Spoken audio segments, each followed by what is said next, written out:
What a week it's been in the National Assembly. It started on an unexpected note and continued until the last legislative day of the week. I'm Linda Akibe, and you're welcome to the Gavel. For some weeks now, there's been growing intensity in the friction between the National Assembly and the Executive. Well, it appeared to have come to a head this week. Now, this is going to be one of our major reports as the National Assembly holds a rare joint session. Also during the week, President Buhari made an announcement which led to a rowdy session in the House of Representatives. It is also a major report this week. However, our first report will look at the joint session and the reactions that followed. On Tuesday, June 5, the National Assembly held an unprecedented event which surprised many Nigerians. Both chambers held an emergency joint executive session in the House of Representatives chamber. The first announcement about the joint session was made in the House of Representatives chamber.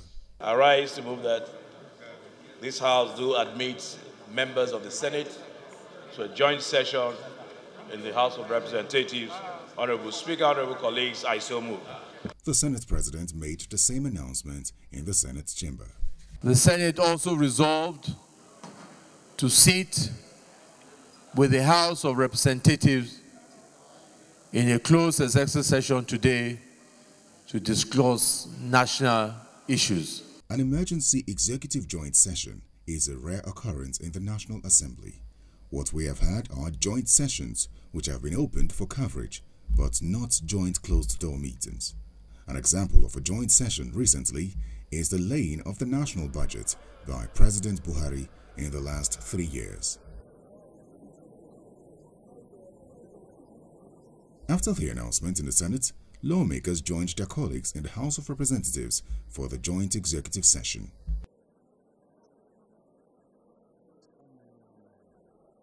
The joint session lasted for nearly 3 hours. Senate President Bukola Saraki then announced the resolutions of lawmakers in the two houses.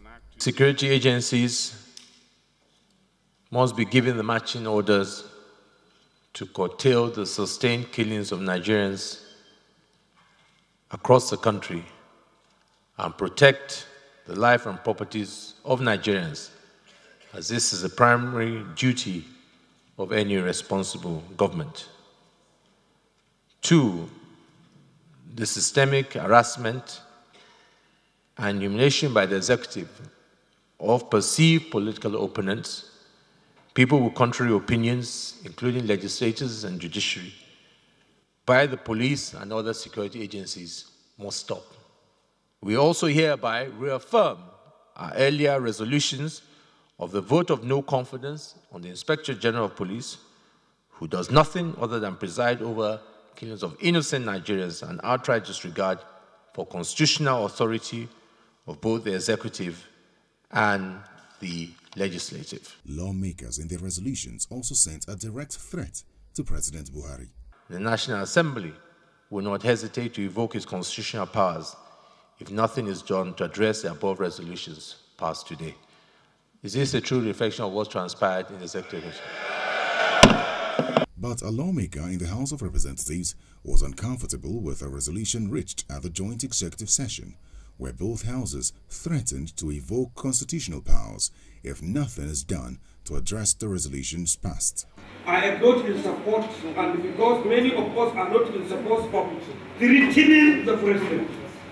Issue of the people are collecting signatory to serve the notice of impeachment of the president. We know it's there in the House, but we know nobody can afford to show us that they will come and impeach the president. Nobody will do that because there is no TUSA. I'm sure there is no TUSA in the House of Representatives because our group are strong enough to stop anything called impeachment. Meanwhile, a group purportedly made up of lawmakers in the upper and lower chambers has voiced displeasure over the joint emergency executive session. The group, known as the Parliamentary Support Group, released a press statement alleging that almost all the members and senators who spoke at the joint executive session were PDP members, and the Senate President took time to explain issues which are mostly personal. In the statement, which was signed by Representative Abdulmumin Jibrin, it stated that the joint executive session was disturbing and raised many questions of predetermined intentions, and that a known ally of the Senate President from Kwara State, Representative Razak Atunwa, drafted what was adopted at the resolution without voting, which is against standard parliamentary practice. The group further commended the efforts of President Buhari in the fight against corruption, tackling of the insecurity challenges, and warned that every senator or member of House of Representatives who has corruption or criminal allegation against him or her should clear his or her name without dragging the entire institution of the National Assembly into the matter.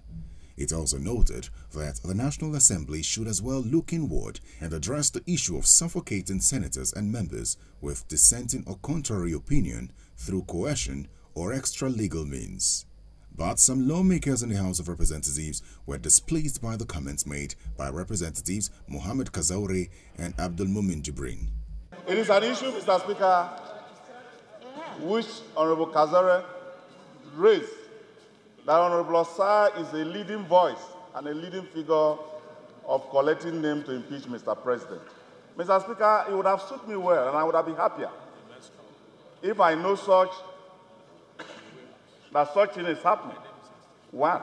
And if I'm also a leading voice in the hallowed chamber, I'll be happy if I'm the one doing it. But I am not. Whether impeachment of Mr. President or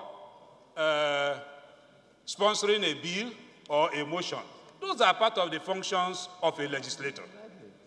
If there is an allegation outside your statutory function, then we can begin to bother ourselves over such issues.